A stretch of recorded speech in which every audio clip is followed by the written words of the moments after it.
How you guys doing? Doing all right, man. Talk about a pre-production. Tough Bulls. Bulls get past two games, man. Just Ja Morant going absolute beast mode on the league right now. Hell of a fun time to watch, man, but just not against my Bulls, man. Not against my Bulls. Sad games, man. Yeah. Every time the Bulls play a team that's pretty elite, Memphis Grizzlies, Miami Heat, they're getting their butt whooped right now. But the only thing I can say right now is we are not loaded now. We're not fully loaded, man. We're only at 80% right now. We get our starting point guard, Zoe, because we need some more defense because our pick and roll defense is atrocious right now. Like Steven Adams looking like Shaquille O'Neal on the pick and roll right now, man. It's ridiculous. Every time any big with a point guard running pick and roll right now is just getting like the easy dunks. Like I remember Jakob Poeltl going off against the Bulls. Like every center right now in the pick and roll against the Bulls, it's getting exposure. So Lonzo and Caruso coming back, and hopefully P Dubs is coming back this month. So we can add some defense because right now the Bulls defense, bottom half of the league right now. It's pretty atrocious right now. Yeah, like tough to watch. Only way to go in right now is DeRozan put in Wilt Chamberlain numbers. Like that ain't sustainable. So like good luck winning with DeMar needing to put up 35 a game.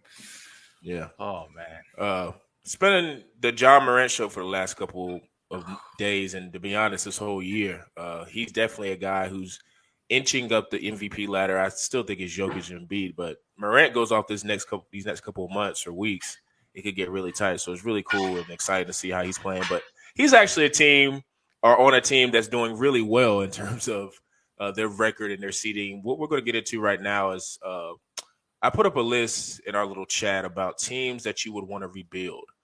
The plan has kind of made it to where there's more teams that are viable and have kind of I would call it fake type of, look, we're trying to win, even though the plan, you got to win one game and do all that again to the playoffs. But there are teams that are at the bottom tier. And I kind of wanted to ask the guys, which teams in the league, East or West, would they want to take over? It could be, teams that are kind of on the cusp of the plan or teams that are at the bottom. So, P-Bush, I'm going to start with you, man. Which team would you want to take over? Or teams? This one's tough because I know you did pose the Lakers, Sean, and I think anybody would take the GM job with LA. But I think if you're looking at LA, that's not the team I'm going to pick. But just real quick for the Lakers, I think you just have to you got to go full rebuild, right? And I think the most that you could get back is by trading Anthony Davis. I don't think that you would trade LeBron. I don't think LeBron would ever be traded. I don't know if without having a massive hand in it, right? So he's got 1 year left on his contract, man. Yeah, exactly. So hey, if they want to flip, he doesn't have a no trade clause. Yeah, that's true. I mean, it's possible. He can be traded. That's a messy situation. Yeah. If LeBron gets traded, I'll eat my words. But I'm looking at a team here in the bottom of the same conference. I'm looking at the OKC Thunder, and I don't think it's because it's not because I go in there and I see there's a lot of shakeup that needs to be done. I think it's just a lot of guidance in a small market team, right? Like OKC that's had massive success in the past by drafting players. I mean, they drafted 3 Hall of Famers, and it's pretty ridiculous when you think about it back in the day. But, looking at this team, we talked about Shai Gilgeous-Alexander. No, he wasn't picked in our 25 under 25 last week. Still a solid player, man. 24 points per game, great scorer. Looking at this team, Lou Dort, great two-way player. We mentioned him earlier. And then I like Josh Giddey. I think he needs to expand his game a little bit. But beyond that, man, that team is atrocious. So you're kind of looking and you're like, okay, you got to keep Shai, right? I'd probably trade Lou Dort, actually, and try and get a veteran presence. Trade Lou Dort? To get another guard in the role back. Player, man. I love players like Lou Dort, man. Perfect role player. But you could get some solid value for him on top of how many draft they have? They have 15 first rounders in the next 4 years. They do not need any more draft picks. They need some solid talent, veteran presence. You can't just expect a bunch of rookies. No, you got some nice young players right now. Trade the draft picks for veterans. You probably could, but they're going to want someone too. Man, I don't know, but the Thunder drafting history, though, those picks, when drafted by the Thunder, they made way more valuable. Because they actually know what they're doing, man. That's what I'm saying. They actually know what they're doing with drafting. Exactly. So my point is I would just let it ride and just kind of oversee that process. They do need a big man.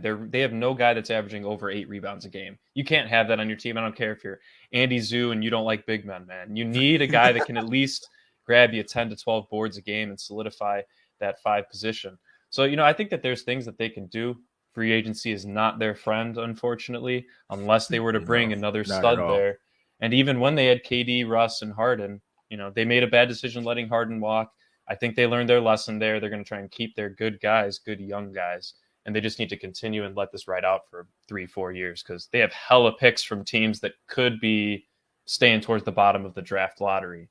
Rockets, who knows where the Clippers are going. The Suns, they'll be fine, but they're, a couple protected picks. So I'm definitely looking at the Thunder job if I'm an open GM, but like Zeus said, they have a solid history of GMing, I guess you could say. Drafting, yeah. Yeah, man. But for me personally, man, New Orleans, man. Got to overhaul New Orleans, man. This is a franchise that got Anthony Davis, Chris Paul, Zion Williamson, and it looks like Zion Williamson's about to bounce soon. So they got issues. He's man. out of there, yeah. They got issues, Little bit. man. They got massive issues. Like you guys, like when you get lucky, like winning the lottery, you got to capitalize off of that. And they got lucky now multiple times, and it looks like they're going to blow it multiple times. You got David Griffin in there pissing off people. Like, I don't know if you guys follow JJ Redick, man, but he has some bad stuff to say about David Griffin not keeping his word. Exactly. And that dude is a massive influence over, obviously, young players. The NBA look up to him, and veterans. Everybody respects him from stars to scrubs. They all respect JJ Redick. So when he says something, okay, people trust what he says. So David Griffin, bye-bye. Let's go, man. Like, we gotta revitalize this franchise because this is a football state, man. This is a football first place. So, through and through. So you gotta have a good product for people to get interested. But they did really good in the Anthony Davis trade. Like, they did really good for a situation as bad as that was. Man, you got Brandon Ingram. They lost Lonzo Ball. Okay, I still don't understand why they didn't resign him. I don't know why they Devontae Tampering. Graham, Devontae Graham. Like, I don't know what the hell was going on with that. But that's where they first messed up, man.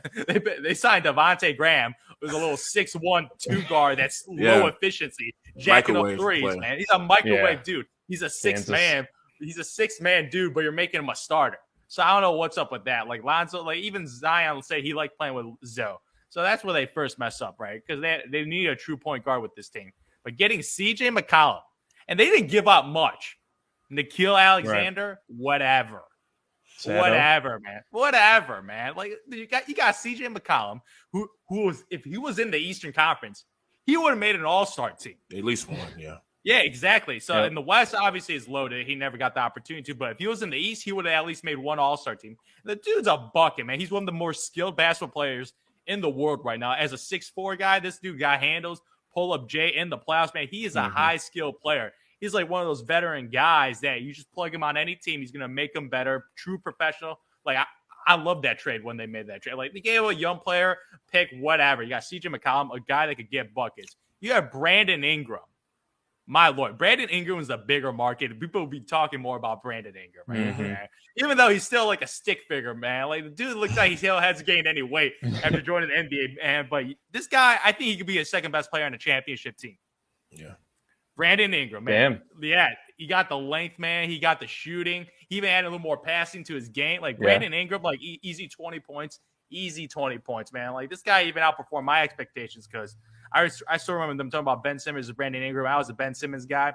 Now looking like Brandon Ingram is the better NBA player now after Ben Simmons' inability to improve the jump shot and his fraudulent mental issue BS. And now he's faking back pain so he can avoid the game against the 76ers. That's criminal. That's a bunch of BS. He get booed out of that arena. Let's be completely honest. KD's coming off a sprained MCL, and the dude's coming back before Ben Simmons. Man, stop it, Ben. Get your shit together. So, like, Brandon Ingram right now looking like the best prospect from that draft class, and man, second best player in the championship team, CJ McCollum. My God, like, they got some nice pieces. And if Zion Williamson wants out, you could get a haul for Zion Williamson. Like, you could for get the future a haul. too.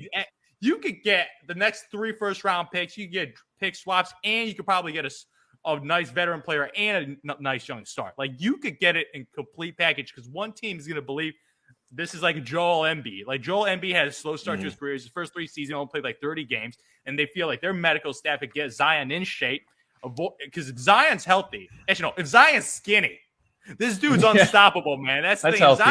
If if Zion's eating some salads every day, this dude's gonna be a Hall of Famer, lock Hall of Famer. But dude just can't stay off the pizzas, man. And I don't know if I got you this story, but Kendrick Perkins talked about one time. Dude, they were talking about it. Yes. Come on, man. Be nice, bro. Training camp. And the dude said that Zion Williamson ordered 2 whole pizzas at night, man. 2 whole pizzas. Zion Williamson, man. So, yeah, you got to cut that stuff out, man. None of that, man. You're only eating salads, man. And eat at responsible time. So if Zion Williams just cleans up that diet, or if he doesn't, I'm going to trade his ass for some assets. And you got CJ McCollum, Brandon Ingram, and those assets. You got a squad, man. You got a squad. Yeah. Just need a point guard. You don't think your first order of business would be, if you're the GM, maybe to influence the owner to move out of New Orleans? Yeah, honestly, that might be my first one. Like, you want to do that instead? Hey, if Zion's out of New Orleans, man, New Orleans is some solid food, but it can get you fat. So Vegas has too many buffets for Zion, man. He's not going to stay around if that's the case. I guess we're going to Seattle, man. Nice and healthy up there, man. Yeah, nice seafood, it's not bad. Clean food, lean meats. I'm telling you, man. If they want to keep Zion, they'd have to move to a bigger market. It's just that all the biggest markets are gone, so that you can't do that. He'd need a lot more. I think they're kind of dead in the water with him at this point. Just going off the track a little bit. So I was listening to, I don't really ever listen to Bill Simmons, but I was like tapped out with other podcasts because I had nothing else to listen to. So he was, you can like go through and search and listen to different topics. And he brought up an idea about he has like, you know how they say on good authority, which I guess that means they have a lot of factual evidence to back it up, or good sourcing. But they were saying that with expansion, they're looking at Vegas. They're like looking at options of Vegas and Seattle, or it could be one of the two of Vegas and Seattle, and then maybe taking New Orleans and moving them. And I do think if New Orleans were to move to, like, say, Vegas or Seattle, wherever, that would really help in terms of keeping free agents. Like you say, Zion could potentially maybe want to stay because you're in a bigger market, and things like that. So that's just something to keep in mind. Brandon Ingram, I kind of agreed at first what you said with him being a second player on the team, but he did play with LeBron for a year and they didn't do anything, and he was their second option. So I mean, it's kind of like, I don't know, maybe. I think Brandon Ingram wasn't in his prime yet, man. He wasn't in. It's only like 2-3 years ago. That's because he was playing with LeBron. That's why. like Brandon Ingram needs to, like, he's kind of in a conundrum because he's the type of player where you kind of saw with Zion a little bit, like it wasn't really being talked about, but when Zion was actually playing on the floor, Zion was the number one option and Brandon was number two. But Brandon, I don't think, was cool with that. He's blossoming more this year without Zion on the floor, which means he needs to have the ball and be the number one option. Nah, he's fine, man. He's fine. I don't think he's good as number two. Dude, he didn't do well with Zion last year. Dude, he's doing well with CJ McCollum. He's doing well with CJ McCollum, who's a more ball dominant player at the guard position. Like CJ dropping 30 points, and then you got Brandon Ingram dropping 28, man. I'm telling you, man. Dude, Brandon. I think it's the honeymoon stage. We'll see what happens if they get to the nitty gritty. Like so you would say now Brandon Ingram's the number one option on the team. Yeah, I would say Brandon Ingram's the number one option. They're in the play-in. I don't know. Brandon Ingram's a good player. He's better than Ben Simmons. I'll give you that. Like, and I was a huge Ben Simmons guy, and the jump shot never came. So, but I'm not giving up. If Ben Simmons plays his role, maybe he ends up being a guy with a championship. Who knows?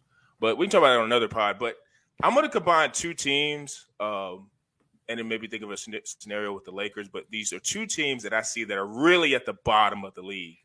And Sacramento? I've watched. You said who? Sacramento. Oh, listen, Sacramento is like the last, because I was going through the teams. They're one of the, even though I love Sabonis. No. Like De'Aaron Fox, I just don't see the trade value, and I hate that they gave. If they had Tyrese Halliburton, I probably would have thought about that. I probably would have thought about that. They should have traded De'Aaron, man. He's really good, really. They should have traded De'Aaron.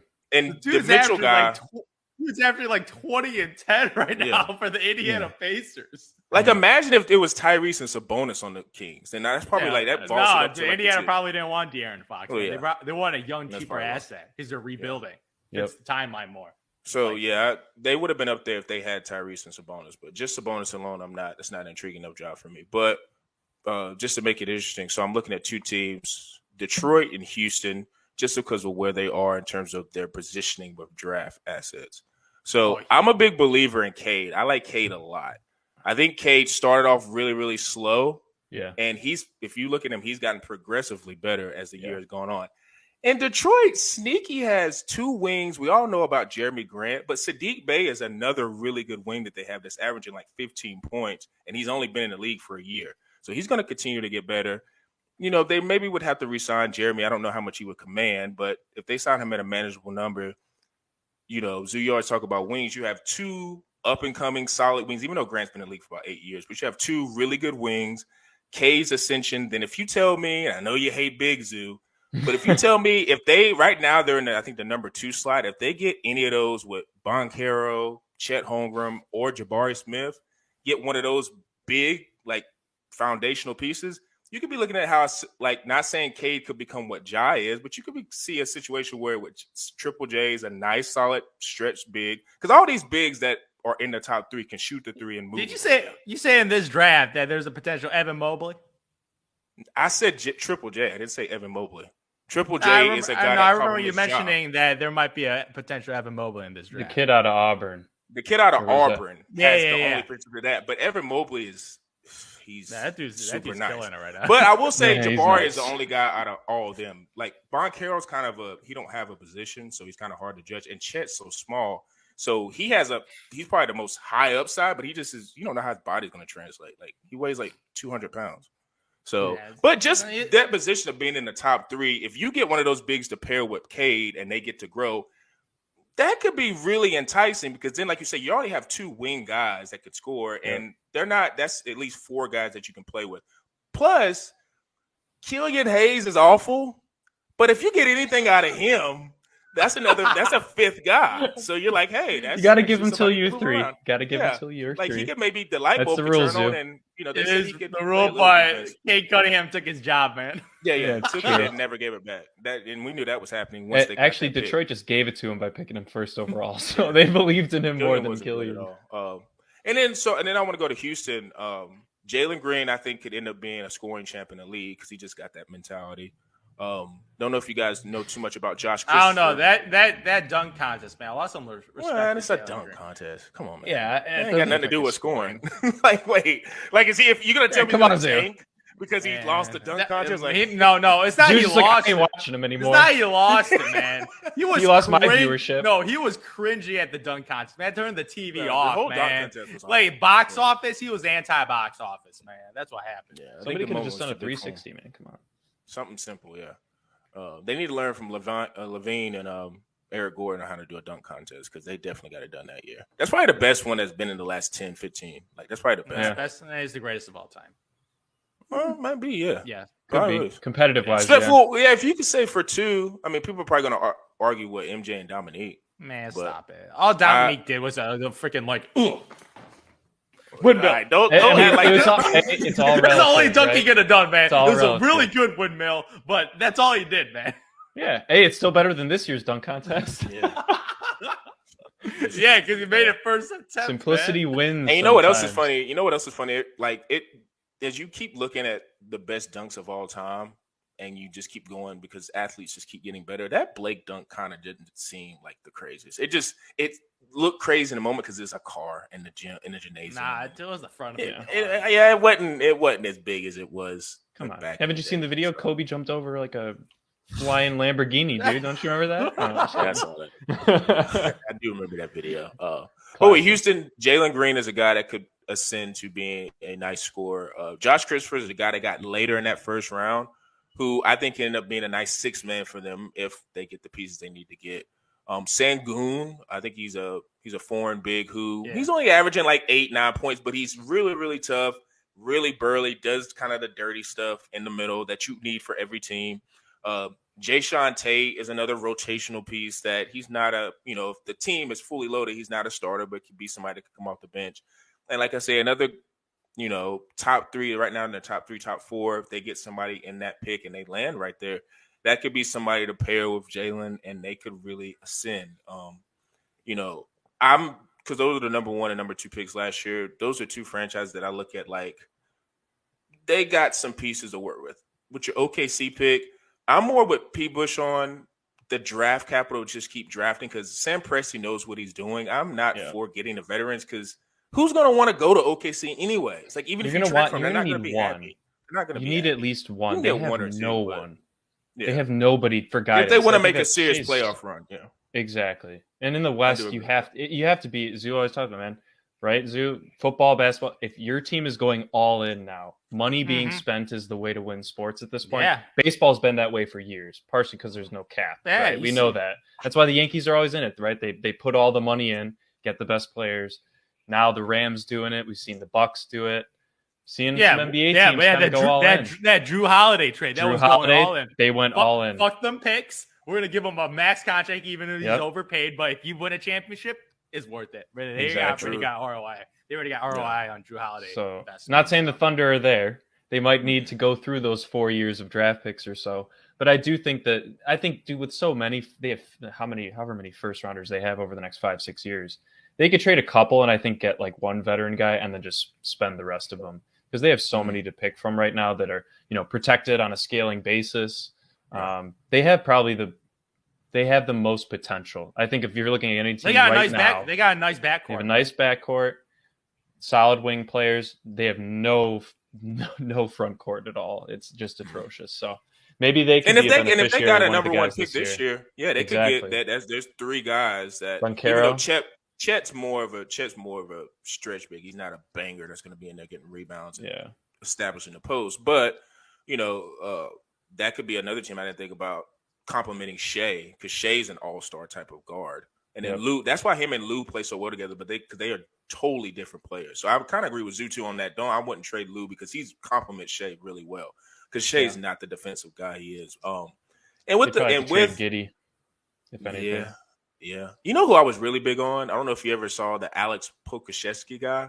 I saw him with his highlights last night. He's kind of nasty a little bit. He's kind of nice. To be 6'11", doing all those behind-the-back passes and dribbling. I thought he was anorexic, though, man. He's like anorexic, man. How Chet's body is. 7 foot, 190, man. Like, holy cow. It's not going to work. You got to little stick figure out there, man. Makes Brandon Ingram look big. Brandon Ingram look like a jock, man. Oh, my God. And then, so those are the two teams that I would look for that I would say I would, want to start with the franchise. And I like their building blocks. Thought about the Knicks, but then they just have not been able to get free agents. So it's just like, and they got some bad contracts. That Evan Fournier contract, it's a bad. Julius Randle's the worst contract out of all. Because he got the bag and said, "I'm done. I am absolutely done with this team." And part of that probably is Thibodeau. I don't understand how Thibodeau keeps getting jobs. He runs his players into the ground. No, this is what Thibodeau does, man. He shows up to your franchise, and then you make the playoffs, and everybody's like, "Woo, playoffs!" I did my job. That year two, though, dude, where he's the best at surprising people, man. Yeah. The Knicks last year, 0 expectations. Make the playoffs, make a top 4 seed. Now there's expectations. Same thing with the Bulls. With no D Rose, with Nate Robinson, and a bunch of nobodies, and Joakim Noah, they make it to the playoffs, top 4 seed. I'm like this is what he does, man. He gets make it to the second round.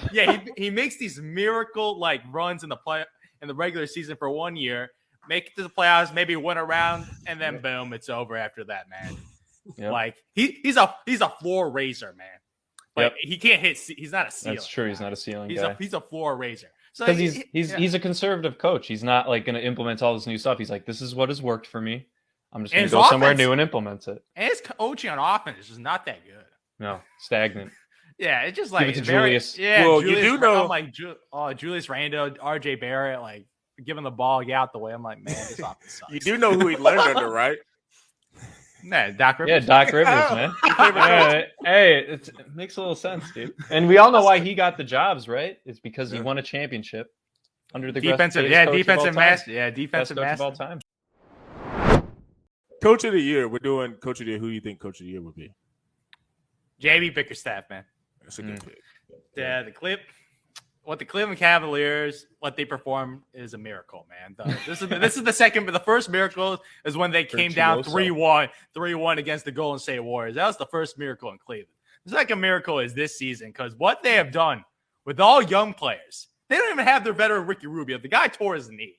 The only other veteran on that roster is Kevin Love, man. And that dude pulled a full. He he remodeled his entire game, man. He got chewed out at the Olympics for being called. Man, why are you here, man? This is like disrespectful for the Olympic basketball having Kevin Love on the roster, man. So he got kicked off the Olympic team. He got himself in shape, and now he's actually a nice he's a role player off the bench now. He's actually doing something off the bench instead of sitting there and pouting and doing nothing when in the bad Cleveland days the last couple of years. But my Lord, man, Jared Allen, dude, they got Jared Allen and Darius Garland. They both made All-Star teams this year. Two young guys, pretty much developmental players. They both jumped from nice young players into All-Stars in the East. And I think Darius Garland, this dude's legit, man. I think this guy could. I don't know about Jared Allen being a perennial All-Star, but I know for a fact Darius Garland is a perennial All-Star now, man. I feel he has that upside. He has the handles. He showed us in the All-Star game that this guy could shoot the basketball easy. It's like that effortless stroke, man. Yeah. Got a little Steve Beautiful. Nash. Yeah, he's got a little Steve Nash in his game, man. Yeah, he got a little Steve Nash. He's getting a little teardrop floater. His ooping, passing the oop to Jared Allen. He's got a lot of that in his game. My goodness. And Evan Mobley, man. You know my thoughts about bigs, man. But he's like the anti-big because this guy got a jump shot, man. This guy got a jump shot. This guy's athletic. This guy is a rim protector at an elite level right now. So pretty much he's a two-way player already, which is rare for bigs because usually bigs take a while to develop. But this dude coming in automatically, and this dude's dropping 14 points, getting 8 rebounds, blocking shots. Dude, they have a cornerstone with Darius Garland and Evan Mobley, and what they're doing in Memphis. The Cleveland Cavaliers are doing the same thing in the East. Yeah. That's my comparison. You got John Moran, Jaren Jackson, Desmond Bain over there with a bunch of young guys winning games. The Cavs are doing that in the East right now. And I thought they were a fluke after the first 2 weeks. Hell no, they're not a fluke, man. They're here to stay. Yeah, And as a Bulls fan, I don't even want to see them in the playoffs because they got a lot of bigs, man. And the Bulls got 0 bigs, and they would dominate the glass. They would dominate the glass in through defense. When you got 3 7-footers, man, all you gotta do is stand out there, man. And they're all laterals. So I'm just the Cleveland Cavaliers and what Bickerstaff pulled off with this team because that roster was not easy to coach. Yeah. Some Lauri roster, Markkanen too. It's just a bunch of wacky pieces, man. Yeah, we said that preseason. We were like, it's a weird looking team. Yeah. It was just nobody had expectations for him. Yeah. And then they bring in Rondo. They implement Rondo as the mentor guy off the bench. He's actually had a couple good games and then he got injured again. Yeah. But what they've done with Colin Sexton's injury too. Exactly. Yeah. So I'm just they had injury woes, but they keep gritting, grinding and using Kevin Love off the bench. Bickerstaff and what he's done in the East, they got a better record than the Boston Celtics.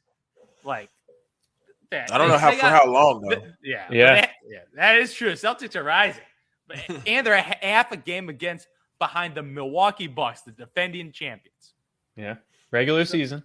Yeah. We'll see this experience. Can I give a hot take? I think Cleveland might end up in the play-in.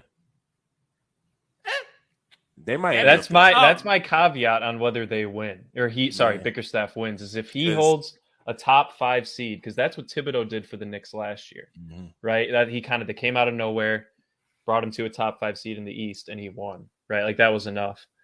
Now, and I think that's why I personally do. First of all, got to be happy for the people of Cleveland, man. They had to suffer through another season of Baker Mayfield. I'm glad that they're getting a solid NBA season in here. I'm happy for him. I do hope that they make a top 6 at least so we can guarantee seeing them because I would like to see 7-footers go up against anybody else, of course, besides the Bulls. But I'm looking at a team, man, that's just doing way better. Obviously, maybe not as less out of nowhere, but still a lot of people saw them last year as kind of a little bit of a threat, maybe kind of where the Cavs are this year or could end up. And that's the Grizzlies, man. I'm going with Taylor Jenkins. I think he's the coach of the year. Not many people have even heard about him. I had to look up who this guy was about, I think 6 weeks ago. I was like, who the hell is their coach, man? Yeah, because this guy, look, we know how good Ja is, right? He's putting up, we saw 50-piece last night on Monday. Absolutely ridiculous. This guy gets to the rim at will. Apologies for Pirtle, man. I think he may have ended his career last night on that dunk. Pirtle. Yeah, Pirtle. What a name, dude. I love that. But look, man, I think the credit goes to how he developed. And obviously some of these guys had played together last year, but a big development, Desmond Bain, we talk about him a lot on the pod. This guy has allowed a lot of these players to come into their own, but all he's asked them is kind of put your ego aside. You might only play 20 minutes a game. and you're going to rotate in with this guy pretty consistently. But you're going to go and you're going to do your job, and we're going to win this game. And I think Steven Adams he's kind of had a resurgence in his career for them. He's been massive. He destroyed Vucevic on the boards, man. It was horrible to watch. Brother got 11 rebounds in the first quarter. He had like 9 offensive rebounds. I was like, come on, man. What the hell's going on here? Triple J, one of Sean's favorites. He's solid stretch four. Great. His jump shot looks ugly as hell every time he shoots it. I'm like, it's like a push shot. It's a little push shot. Maybe he watched too much Marc Gasol back in the day, but I don't know. But Desmond Bane, I think, has been the difference this year. Two-way player, unbelievable three-point shooter, and just their entire supporting cast that Taylor Jenkins has gotten them to buy into. I don't think anybody expected them to be a top 5 seed even this year, I would say, because Lakers haven't performed, a lot of other teams, Nuggets obviously fighting injuries. But yeah, man, I mean, I got to give it to Taylor Jenkins here. He's just, I think, for chemistry purposes, and that's really all a coach is there to do, because he's the same age as some of these guys, on the veteran side, right? He's not an old guy. All you can ask for is for them to play together, and that's what he's gotten them to do. So I'm going Jenkins, man. He's been unbelievable. Those are definitely 2 good picks. Bigger staff with Cleveland. Nobody saw them coming. Memphis, definitely nobody saw them coming. I'm going to throw in a wild card. And some would say, well, they went to the finals a couple years ago, so it's like the team hasn't been like desolate and out of the playoffs. But I think Eric Spoelstra deserves some credit for how he's dealing with the Miami Heat. Yep. Like I said, I was talking about it before the podcast. They have, the Heat culture thing going on, and ever since LeBron left, they have not really completely fallen off the map. They maybe had 1 or 2 years where they were like, what is going on down there? But they have, always drafted well. The Bam pickup, nobody saw that coming in terms of how he could impact. And I remember nobody that pickup too. Was that was the year they gave Hassan Whiteside a massive contract. Yeah, he was making $20 million a year. but you know what they did? Take best player available, regardless of position, man. Yeah, and got a steal in Bam. Like you said, I drafted him last week in our little draft we had, and he just every time I watch him, he's just active. He's getting rebounds. He can start a little jumper. Yeah, got that mid range. Got that little top of the key jumper. Can do a lot of stuff. He can switch pick and rolls. Yep. Yeah. And I still remember that block he had in the bubble against Jason Tatum. That was beautiful. Like one of the most apex blocks. Like it was crazy. Like you want to talk about like right at the top. Like he literally made. I'm not saying Jason been as big as Bam Adebayo, but still, when you got a running start, and you're coming in. Bam just stood his ground, and that kind of put a lot of people on notice. Like he's not only like a guy that can get stuff done on offensive, but he's a huge defensive threat. So Jimmy Butler is a no nonsense guy. Tyler Hero is having another good bounce back year. He's probably going to win 6 Man of the Year. So they got a lot of interchangeable pieces, and they're number 1 in the East. So we kind of got to give credit to Eric Spoelstra of because before the season nobody was talking about the Heat. I mean, nobody was talking about the Cavaliers either, but the Heat they were kind of maybe a top 4 or 5, in that mid range seed, but they've been number 1, and I feel like it's been kind of quiet because there's been so much drama with Brooklyn and Philadelphia. So.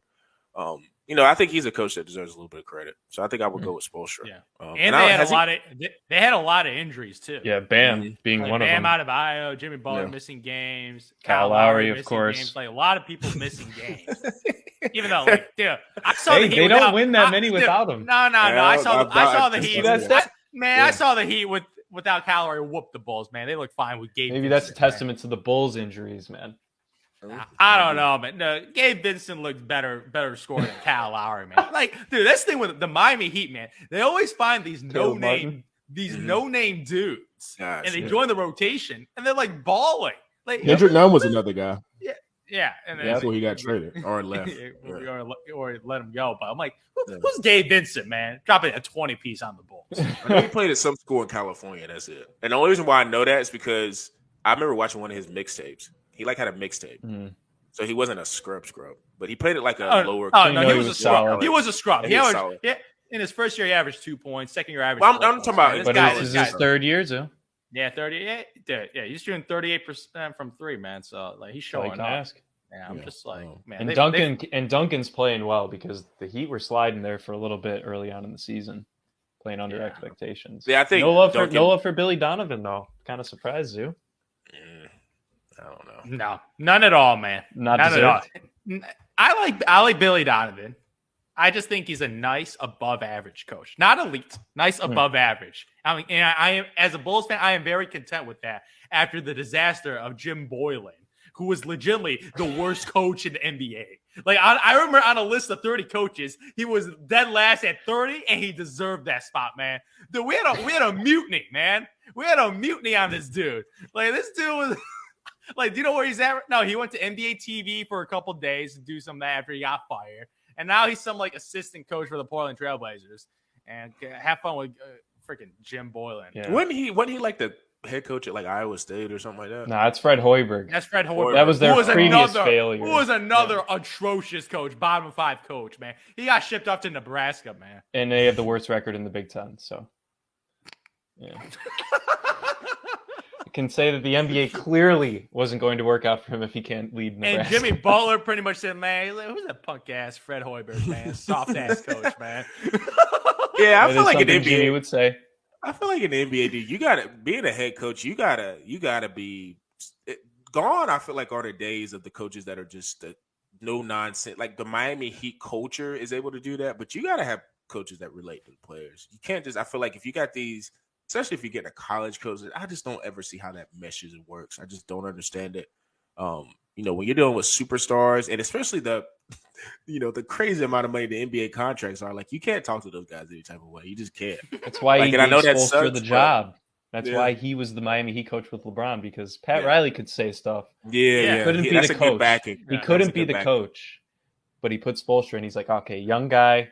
He'll just kind of do what I tell him enough, right? And just Mhm. let LeBron do what he wants. Yeah. And Wade. Yeah. Spoelstra's So- a great coach, though. I think he's he's came proven into that himself. role perfectly, though.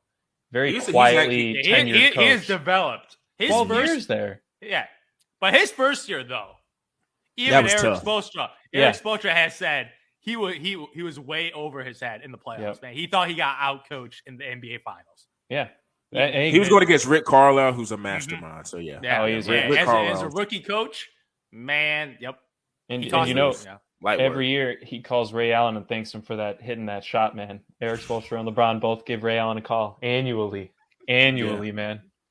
Ray Allen would be, if I was like LeBron, I would have, he has like his uninterrupted and clutch and all that stuff. I would put him on one of those payrolls and just have like just annual income. Like you can see the auditor, yeah, or whoever, just a little annuity, Like, financial you know? man, like, what is this? Why is 500,000 coming out of the books every year? It's like, oh, no, don't worry about it. That's personal. That's Don't- personal. yeah, Personal. that's for Don't Game worry about it. 6. Don't talk about yeah. it. It's like, but we Game could 6? be Oh, allocating and, yo, Yeah. and you also know he's pushing maybe $10K a month to Chris Bosh for getting that rebound on his initial probably. miss. Yeah, definitely. Got a little real estate. That's an underrated Chris Bosh, moment. That is an underrated play by a Super. very underrated player. And Tim Duncan went in the You game. say underrated player? For their team at that time, he played his role relatively well, except for his 1-for-17 performance. He was underrated. He had a donut. He had 0 points in Game 7 of the NBA Finals. I can't get But over that. He had as did many his job. points as no. Yeah, he you know played his role. who did a job? LeBron dropped a 37 piece in the Game 7. But hey, Chris Bosh they got a board. 0 I don't give a damn. points.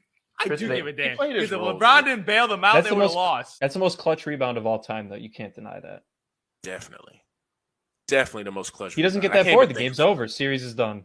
Can't even think of that. It Can't wasn't think even of the another 3. rebound. It was also the initial and rebound. not Popovich just the took Duncan rebound. out. Not just the rebound, the coordination to know that, like, even though it was on the side of the floor, it was almost like a not Yeah. perfect but Instinct. pinpoint pass. Yeah, Yep. to where it was no. And break. Ray didn't even need to He look got down. the clutch rebound, the clutch pass under immense pressure. I give you that because I was watching the Phoenix Suns a couple of nights ago, and I saw Jay Crowder panicking and chucking the ball out of bounds in the fourth quarter. Man, you Mhm. see that? Yeah, and that's a clutch They rebound were and the down there, awareness. He was running, and he Yep. just chucks it out of bounds. Yeah, I'm like, yeah. Dude, DeAndre But yeah. Jordan had another play like that too, where he just threw it to the fifth yeah, row. and he got And then he got cut. waived. He got waived. Yeah. he got cut. That is awful. He could laugh at That's that, a but yeah, Shaq he's thing. out of Dude, there. I'm telling you, man, DeAndre Jordan, man, this dude must be the Stealing nicest guy in the world because every NBA player loves this dude, man. And he You know keeps the getting Sixers are NBA trying to sign him? contracts. They're trying to Yeah. sign him. I don't know why. Yeah, and they need an Andre Drummond replacement, Yep. even though he's a lot worse. Yeah, a lot worse. They should have gotten Tristan, to be honest. Yeah, I'd like that pickup for the Bulls though. Yeah. Great pick. Even though he airballed Except for airballed a free throws. Oh my yeah. dude! When I see that dude go to the free throw line, man, it hurts, man. I know. His form, his shot, his face. Oh my lord, man! It's so bad. dude. Like I'm just like this brother's going 1 for 2 every single time, man. Like if he goes 2 for 2, that's a miracle, man. Because Tristan Thompson, dude, shooting 30% from the free throw line this year. Still almost better than Cade Cunningham's field goal percentage this year. Oh my god. He's definitely a chucker. But yeah, we went down on some of our potential coach of the year candidates. I think those are all 3 good choices. So you guys make sure you tune in to bullheaded_pod on our Instagram feed, putting out a lot of content. Today is March 1st, so we will start getting to the swing of March Madness. A lot of conference championships are going to be going on. So there's going to be seeding and brackets are going to be coming up. So we're going to be definitely getting into that. Time to look at the analytics again. Yep. Boy, My love bracket. pick the big dogs. I already know what you're going to say. Pick the number ones. I already get it. I get it. No. Zoo puts 4-1 seeds in. Yeah. And all his generators, like the automatic generators, little random generators, Zoo just has It's like all 8, 9. Yeah. What's the difference? He's a seed It higher. don't ma- I'm it going don't- 8. Oh, Yeah. nah, it's just I'm not just kidding. seedy, man. What is it? I think it's the 5-12 that is like the upset. Man, those don't position. matter. It's about picking the champions, man, Sean. It's about picking the champions. That you My got to last- pick the my number la- 1 seeds. Oh, it's probably is gonna Duke, be a number Gonzaga, 1 seed. Baylor. I don't know. Be another 4 seed, maybe. But Kansas. you know me, man. I'm looking out for my NBA point guards, man. That's what I'm looking out for. It's not a lot in the league. In the I know, this year, man. so- It's a little weak. It's a little weak Good this luck. year, man. Good luck this year because I don't know any. There's a lot of 2 guards, but I don't know any points, like true points. It's not a lot. Yeah, NBA I need a lot of combo floor guards. general. I need a floor general in these March Madness games, man. When people get nervous, man, I need a point. That's gonna calm it down, yeah. So we're gonna be definitely doing a lot of NCAA coverage in the next couple of weeks. So you guys look out for that. Gonna be on Twitter, Instagram, Facebook, the whole 9. Make sure you follow us on Spotify, Apple, Google Podcasts, and for me, Zoo, and P. Bush.